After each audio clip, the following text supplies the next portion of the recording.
ছেলের শরীর খারাপ বলে আর ওই জন্য আজকে আগে তাড়াতাড়ি করে রান্না করে নিয়েছি, কারণ ওর পিছনে এখন শরীরটা খারাপ বলে প্রচুর টাইম যাচ্ছে, কোনো কাজই টাইম মতন হচ্ছে না।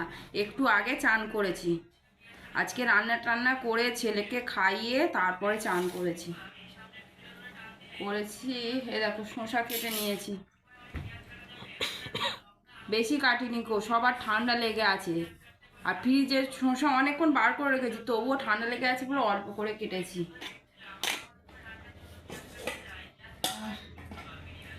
এদিকে করেছি, এই দেখো একটা উচ্ছে ছিল, আলু আর ঝাঁকড়ো দিয়ে ভাজা করেছি, পেঁয়াজ দিয়ে ভাজা করেছি। আজকে বাজার করিনি কো, সবজি আছে, মাছ ছিল না।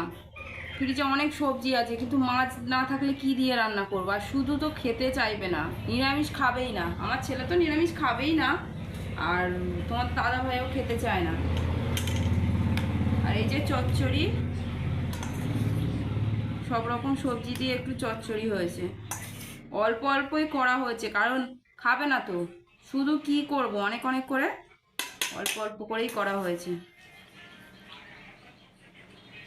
তোমাদের দাদাভাইয়ের থালাটা আগে গোছাচ্ছি।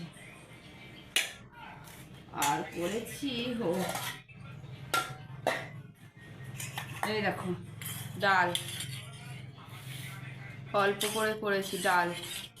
ডাল খেলে আবার অ্যাসিড হয়, ওই জন্য অল্প অল্প, সব রান্না অল্প অল্প করেছি। রাত্রে আবার যদি ডিমের তরকারি করতে হয়, একটু ডিম কারি করবো, ওই জন্য অল্প অল্প করেছি। আর এদিকে এই যে ফ্রিজে ওর ঠাম্মা কালকে 4 পিস মাছ রেখে দিয়েছিল ভাগিস, আজকে তো মাছই আনিনি, নাহলে ছেলে ভাতই খেত না। এই যে 4 পিস মাছের ঝাল করেছি, আজকে দুপুরবেলার মেনু আমাদের।